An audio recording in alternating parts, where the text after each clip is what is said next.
அகில பாரத இந்து மகாசபா திருப்பூர் மாவட்ட விவசாய அணி சார்பாக அயோத்தி இந்து மகாசபா என்ற தலைப்பில் நடைபெற்ற நிகழ்ச்சியில் தமிழக தலைவர் பாலசுப்ரமணியன் கலந்து கொண்டு தலைமை தாங்கி பல்வேறு ஆலோசனைகளை நிர்வாகிகளுக்கு வழங்கினார். தொடர்ந்து செய்தியாளர்களிடம் பேசிய அவர், ராமர் கோவில் கும்பாபிஷேக நிகழ்ச்சியை கொண்டாட நினைத்த பொதுமக்களுக்கு தமிழக அரசு வாய்மொழி தடை விதித்தது. அதையும் மீறி பொதுமக்கள் கோவில்களில் கொண்டாடி தீர்த்தனர் என்றும், சபரிமலை கோவிலுக்கு ஏராளமான கூட்டம் வந்தது. அதை கேரள அரசு முறையாக கையாளவில்லை. இதனால் பக்தர்கள் மிகுந்த சிரமத்திற்கு உள்ளாகினர் என்றும், ராமர் கோவில் குறித்து பேசி வரும் உதயநிதியின் கருத்து குறித்து செய்தியாளர்கள் கேட்டபொழுது அவருக்கு போதிய அறிவு இல்லை என்றும், அவர் விளையாட்டுத்துறை அமைச்சர் என்பதால் விளையாட்டுத்தனமாக உள்ளார் என பேசினார். அடுத்ததாக தமிழகத்தில் இந்தியா கூட்டணியில் இருக்கும் கட்சிகளான திமுக, காங்கிரஸ் தொகுதி பங்கீடு குறித்து முதற்கட்ட பேச்சுவார்த்தை முடிவு எட்டப்படவில்லை. இதுகுறித்து தங்களது கருத்து என கேட்ட கேள்விக்கு, தமிழகத்தில் இந்தியா கூட்டணியில் இருந்து திமுக விரைவில் வெளியேறும் என நம்பிக்கை தெரிவித்தார். மேலும் இந்த நிகழ்ச்சியில் மாநில விவசாய அணி தலைவர் மாணிக்கம், மாநில ஆலய பாதுகாப்பு தலைவர் ராம நிரஞ்சன், மாநில இளைஞரணி செயலாளர் திருப்பூர் மாவட்ட தலைவர் வல்லபாய், மாநில செயலாளர் ஆக்சர் கிரைம், திருப்பூர் மாவட்ட விவசாய அணி தலைவர் செந்தில் ராஜா மற்றும் அண்ணாச்சி சதீஷ் உட்பட ஏராளமானோர் கலந்து கொண்டனர். இங்கே திருப்பூரிலே வழக்கு கொடுத்திருக்கிறோம். தமிழக அரசு காவல்துறை அந்த முகில் என்ற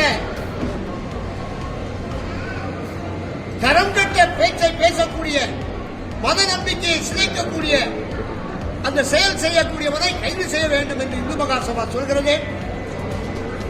தமிழகத்திலே ஆலயத்தை பாதுகாக்க, ஆலயத்திற்கு உள்ளே ஆலயத்திற்கு வெளியே மக்களை ஒன்று சேர்ப்பதற்காக அகில பாரத இந்து மகாசபா ஆலய பாதுகாப்பு பிரிவை நடத்தி வருகிறது.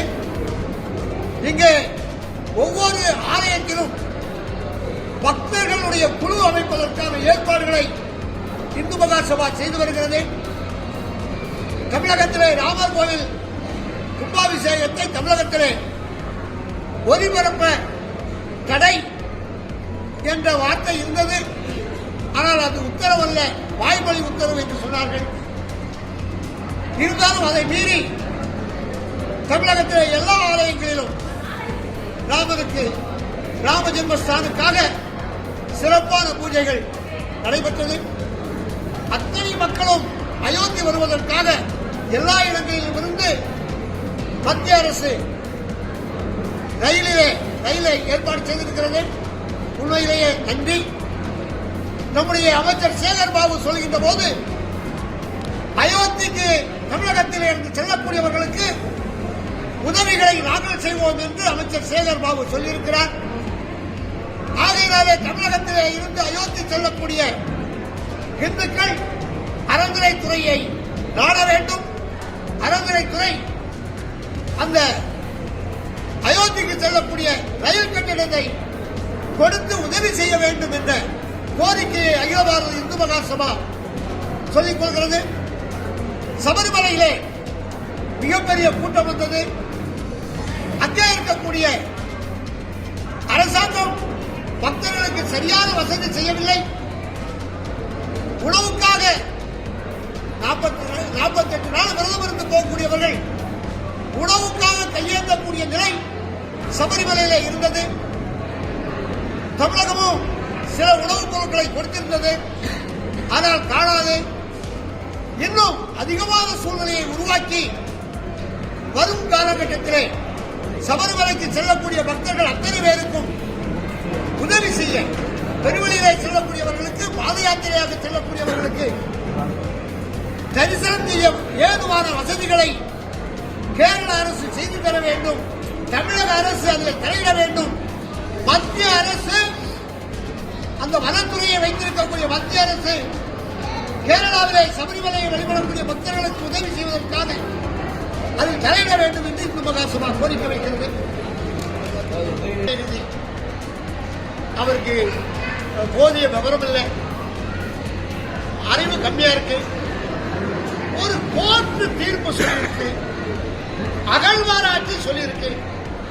அதுல ராமர் கோவில் தான் இருந்தது, அதை உடைத்தார்கள் என்பதை 1528 பாபருடைய படைத்தளபதி பீர்பாலி உடைத்தார் என்பது வரலாறாக இருக்கிறது.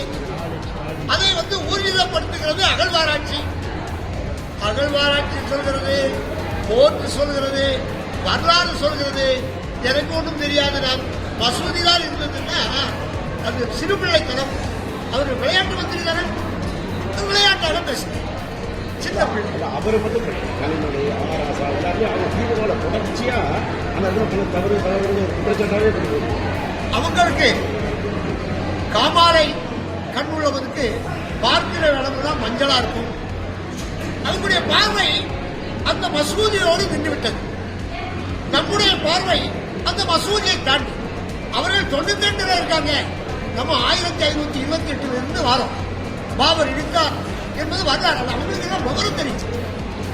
கனிமொழிக்கோ ராசாவுக்கோ உதயநிதிக்கோ விவரம் தெரியாதுங்கிறது இல்லை. இந்துக்களை அப்படி ஒரு குழப்பி விட்டாரோ இங்க முஸ்லிம்களுடைய ஓட்டு கிடைக்கும் அப்படி அவங்க நினைச்சாங்க. அந்த காலம் மலையாளி போச்சு. முஸ்லிம்கள் கூட இப்ப என்ன சொல்றாங்க, ஏண்டா மீட்புக்கு சண்டை போடுறீங்க?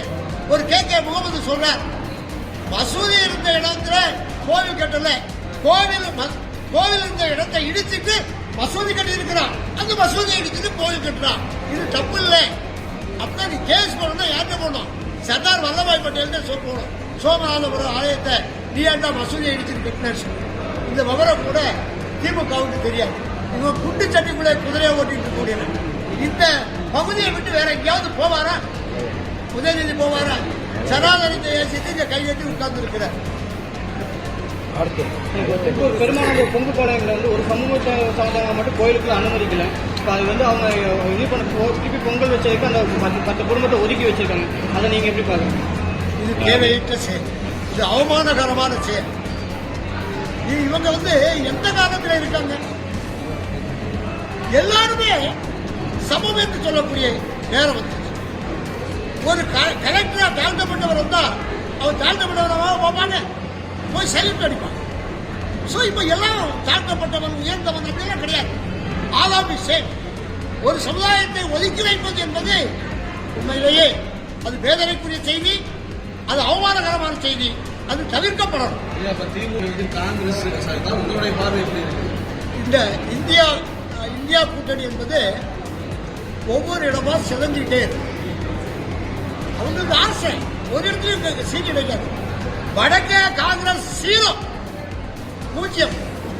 இங்கே திமுகவை பிடித்துக் கொண்டு தொங்கிக் கொண்டுதான் அவர்கள் என்ன செய்யணும்? ஜெயிக்கணும். கேரளாவில் கம்யூனிஸ்டுக்கும் அவங்களுக்கு சண்டை, எதிர் கட்சி. அங்கேயும் வெற்றி பெறுவதற்கான சாத்தியக்கூறுகள் அவர்களுக்கு இல்லை. ஆகையினால தமிழகத்திலேயாவது கொஞ்சம் சீட்டு கிடைக்குமா என்பதற்கான முயற்சி பண்றாங்க. ஆனா இந்த கூட்டணியில அவங்களுக்கு அத்தனை சீட்டு கிடைக்காது. அதனால இந்த இந்தியா கூட்டணியில இருந்து திமுக விரைவில் வெளியேறும்.